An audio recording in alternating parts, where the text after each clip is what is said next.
Dak Prescott and Zeke Elliott recorded a rushing score in the same game in their careers. When it happens, it's a good omen for Dallas. They are 13-0 when it does. So we've got Darren at the touchscreen, Zeke Elliott, leading rusher in the NFL, but he's going against a disciplined Rams defense. What are you seeing? An undisciplined Rams defense. And this is a copycat league. This is a copycat league in the sense of we know that the Dallas Cowboys have looked at that Seattle Seahawks film and they said, okay, look, these are rivalry teams. They play in the same division. We're going to run some zone reads as well. And as you look at this, I want you to watch the discipline here, the undiscipline with this unit right here. You'll see the eyes here. They're covering man-to-man here. They're playing a little defense here. But watch this here. As the eyes come back this way, they got a stack here. They're going to come off the blocks here. They're going to come back this way and make these blocks. But watch as this play unfolds, and you'll see the gap. Here's the gap here. There's no discipline. You'll see a corner right here who's up at the line of scrimmage. And there's your gap. And no one in the secondary actually wants to make a tackle. And this is what continues to happen on this football team. The second level of this football team does not want to actually get involved in the running game. That's why they're getting gashed as well. The front doesn't do this job. The secondary doesn't as well. Here's another read option here. You're going to see the crash down here. He's going to be right here. This linebacker's going to come in, take his eyes off. There's the belly right there. The ball's in the belly. And there goes Russell Wilson. Where is he at, Teddy? If you're even, you're leaving. And there goes Russell Wilson with the first down here. Get the block on the outside. That's what the Seahawks have done. You're going to see the Dallas Cowboys mirror exactly what you're seeing here. But this is, again, you talk about discipline. Here's the undisciplined where it starts. Brock is right here. He swim moves here. Now you got a gap. Now you got this gap right here. You're going to see guys come back in here. Here's the hole. But I talked about it again, the second level. Do players actually want to tackle here? I'm talking to all these defensive backs. Do they actually want to tackle when the running back breaks out? They don't, and you'll see the big plays. But also, for every young cornerback, defensive back that's out there watching this right now, I want to tell you one thing about this game. If you stand around the pile, you will get cleaned up. And this is where you get cleaned up. Oh. That's what happens when you stand around the pile. That's what happens with this Los Angeles Rams football team. They're not playing with discipline, and in the back end, they do not want to tackle. So if that's a weakness, Teddy, would you say a strength for the Rams is the pressure up the middle, and you have Aaron Donald, and that's got to be an area to watch for, right? Yeah, definitely. I mean, he can rush the passer. There's no doubt about it, but he'll also do the dirty work. He'll also take on double teams to stop the run. And that's what this is going to be all about, because they can't even think about rushing the passer or getting sacks unless they think about stopping Zeke and the running game. Here's a tape right here. Getting to the ball carrier is what we're talking about. A double team from the Chicago Bears on Aaron Donald. He uses technique, a quick little swim move. He knows the double team's coming. Offensive lineman like, I thought this was a double team, man. No help right there, splits the double team, makes the tackle with technique. He has the swim move. He has the rip move. He also has power. You see him right here take on the double team and then shed the block. I'll give you a closer up look at this because you got to admire this type of play when he takes on the brunt of the double team, anchors with his right leg, and is able to press and shed and still make that tackle. This isn't pretty, all right? This isn't rushing the passer in 2.5 seconds or anything like that. This is about getting dirty, getting grimy, and stopping the run versus double teams like this, and sometimes it's a triple team. There's a puller trying to get at him too, but he's athletic enough to move, all right? Play the piano down the line of scrimmage with his feet and still make tackles. If they have struggled on the second level in tackling like Darren's showing, it's all about Aaron Donald and that front of stopping Zeke. That's how big it's got to be. So you're saying Cowboys have a chance. Just saying. Picks coming later. Let's go back over to the AFC. The Chargers will have the tough task of trying to defeat the Patriots in Foxborough this Sunday. New England went 8-0 at Gillette in the regular season. They've won 8 straight home playoff games. However, the Chargers haven't lost outside of LA this season. So we've got this matchup covered from both sides. Mike Reese is covering the Patriots, and so is Jeff Darlington, double coverage. All right, guys, I'm going to let you guys take it away because I know you just came out of the locker room. What's the vibe in there? Yeah. Yeah, Susie, you can have your Dunkin' Donuts coffee, your New England clam chowder. I got another New England staple right here in Mike Reese, and you're exactly right. We just came out of the Patriots locker room where this guy right here is just working players, asking questions one after another. And one of the things that I think we took away from that is that this team, as always, is prepared to play at home while the Chargers are traveling 8,200 miles in their first 2 postseason games. The Patriots here, just dealing with weather, and they seem to be doing a good job of it. You are, too. I'm very impressed with you here in the New England weather, Jeff. I got long johns on. That was the biggest takeaway. Coming out of the locker room, players saying, look, it's not going to be the difference in the game, but it helps to practice in what you're going to play in. And I think back to yesterday's practice, Jeff, they were in snow flurries, cutting winds. Today, they were inside the stadium. They like to do special teams work inside the stadium. Cordero Patterson, obviously a key for them as a kickoff returner. We know the Chargers bringing in a kicker just to handle kickoffs with him in mind. Yeah, Bill Belichick, by the way, as it pertained to weather, saying we're not playing the weather, we're playing the Chargers. And they're playing the red-hot Chargers, dealing with their own heat coming in here. Phillip Rivers, 37 years old, 4 years younger than Tom Brady, but playing out of his mind right now. And I think the confidence that they're coming in with, talking to Stephon Gilmore, he knows, the Patriots' top cornerback knows that Phillip Rivers has seen everything that he could possibly give to him. So this is a team that is obviously very confident in this Patriots locker room, but one also cognizant of everything that this team can throw at him. And a quick add, Jeff, Patriots very healthy. Devin McCourty, their captain and safety, had a concussion in the final game of the season. He is healthy, cleared to go. Almost everyone on the team ready to go for this one. Susie, I almost said San Diego Chargers. It is, of course, the Los Angeles Chargers. If this team keeps going, especially if they make it to the Super Bowl, people are just going to be... Nobody's going to be able to get it straight. It's crazy.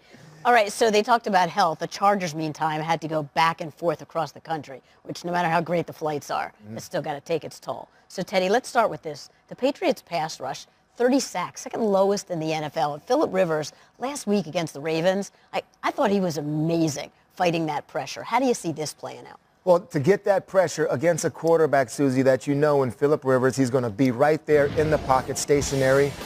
They're going to have to improve on blitz pickup. No matter what the back is, they were struggling at it against the Ravens in the last few weeks. Austin Eckler's here. He tries to carry out the fake, doesn't worry about the linebacker. You got to block that linebacker coming up the gap because that's a serious threat to Phillip Rivers. A few weeks ago, here's Melvin Gordon thrown off by a pick stunt because the linebackers are up, the guard and the back aren't on the same page, and Phillip Rivers goes down again.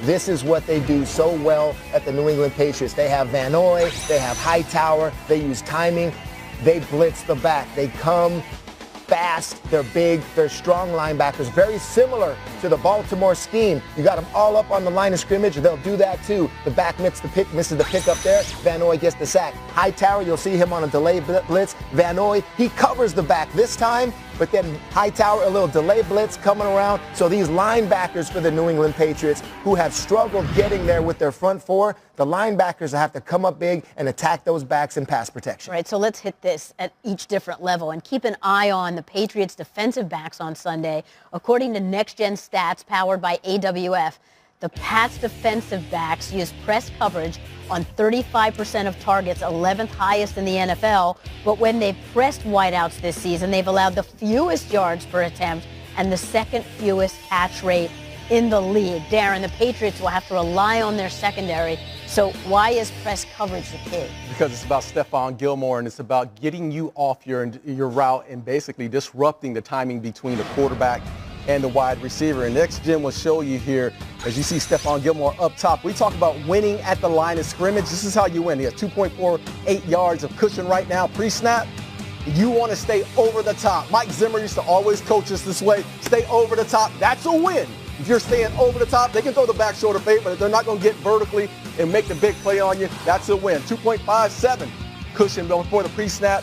He's got that space, and he will maintain this space throughout. Controls him with his left hand. Again, that's a win. He won at the line of scrimmage.